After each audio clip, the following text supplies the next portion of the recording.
সবজি ক্ষেত অলরেডি তৈরি হয়ে গেছে, মাটি কোপানো। যে লেবার নিয়েছিলাম সে অনেক সকাল সকাল এসে আমি ঘুম থেকে উঠে দেখি যে অলরেডি সব কাজ শেষ করে চলে গেছে। এখন নাস্তা খেতে গেছে, নাস্তা খেয়ে আবার আসবে, এসে এখানে বিভিন্ন রকম সবজি রোপণ করা হবে। এর মধ্যে হবে ডাঁটা শাক, লাল শাক, তারপরে পুঁই শাক, ঢেঁড়স, পাট শাক, তারপরে খোয়াশের বিচি এনেছি, ওইগুলো রোপণ করা হবে। এখানে বিভিন্ন প্লটে ভাগ করা আছে, ছোট ছোট প্লটে বিভিন্ন রকম সবজি রোপণ করব। এর মধ্যে লাল শাক সবজি হতে হতে এখানে এই মাচার মধ্যে ঝিঙা এবং কুই গাছের বীজ রোপণ করব এবং এই পাশটা দিয়ে শশার বীজ রোপণ করব। আলহামদুলিল্লাহ শশার ফলন ভালো হয় আমার এখানে, প্লটগুলো ভাগ করা আছে, এখানে করব। এছাড়াও আরও সবজি লাগাবো। ঠিক এই মাচাতে জালি কুমড়া, যেটা আমরা চাল কুমড়া বলি, ওটা রোপণ করব। চারা বিছিয়ে এনেছি এবং রাতে ভিজিয়ে রেখেছি। এখানে এই মাচাটা অলরেডি ভেঙে গেছে কিছুটা। এখানে লাউ গাছ রোপণ করেছিলাম। আমি গতকালকে হাট থেকে লাউ গাছের চারা কিনে এনেছি। বিচি থেকে এখন চারা গজানোটা কষ্ট হয়ে যাবে, বৃষ্টির সিজন। নার্সারি থেকে চারা নিয়ে আসছি, এসিআই কোম্পানির ভালো বিচির চারা। তো এখানে আগে মাটি তৈরি করে রেখেছিলাম এক সপ্তাহ আগে লাউ গাছ রোপণ করার জন্যে, এখানেও রেখেছি। তো সব কিছু মিলিয়ে যেই ফসলগুলো লাগাবো সেগুলো হলো লাউ, জালি কুমড়া, শসা, ঝিঙা, এর মধ্যে ধুন্দুল এবং করলা ওগুলো এনেছি, বিচি এনেছি। এই যে ফাঁকা জায়গাটা দেখা যাচ্ছে, এখানে ধুন্দুল এবং করলা রোপণ করব। ওখানে মাটি তৈরি করা আছে, বেড তৈরি করা আছে, বেডের মধ্যে বিচি বপন করব। তো বিচি বপন করার সময়, চারা রোপণ করার সময় ভিডিওগুলো আবার দেখতে পাবেন ইনশাল্লাহ।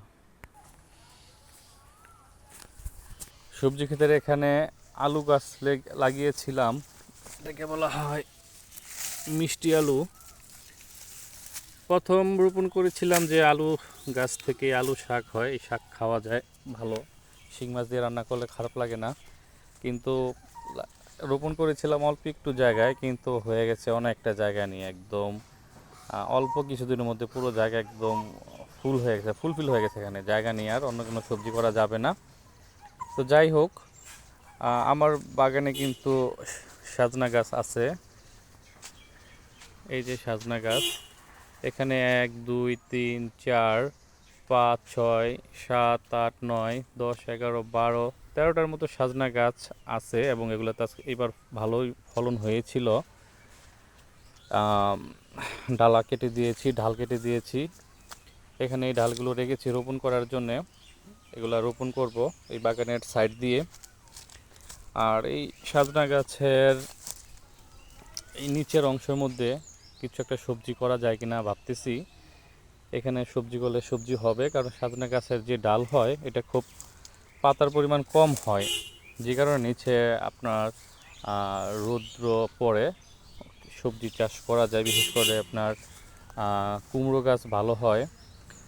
আমি কিছুদিন আগে শ্রীমঙ্গলে ঘুরতে গিয়েছিলাম, ওখান থেকে এই মাটির নিচের আলু গাছ, এটাকে ইংরেজিতে কাসাবা বলে, বাংলাতে এটা কী বলে আমার সঠিক জানা নেই।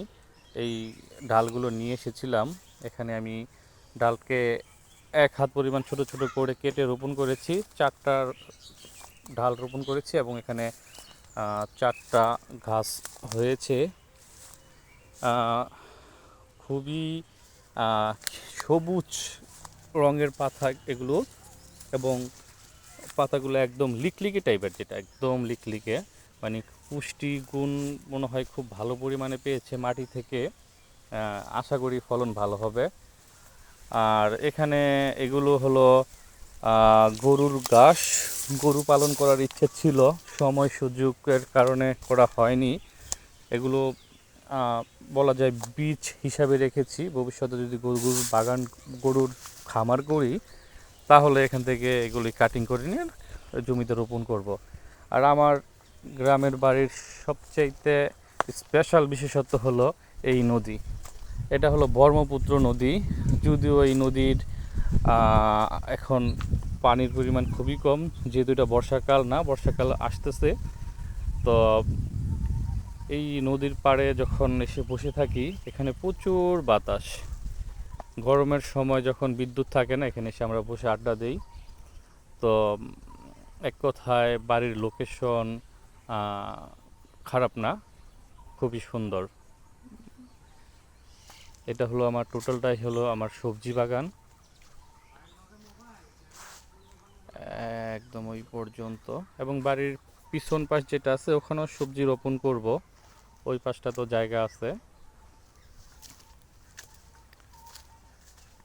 ইনশাল্লাহ দেখা যাক, কিছুক্ষণ পরে আমার যে শ্রমিক নিয়েছি সে চলে আসবে, বাসায় নাস্তা খেতে গিয়েছে। তো আসলে আমরা বিচি রোপণ করা শুরু করব।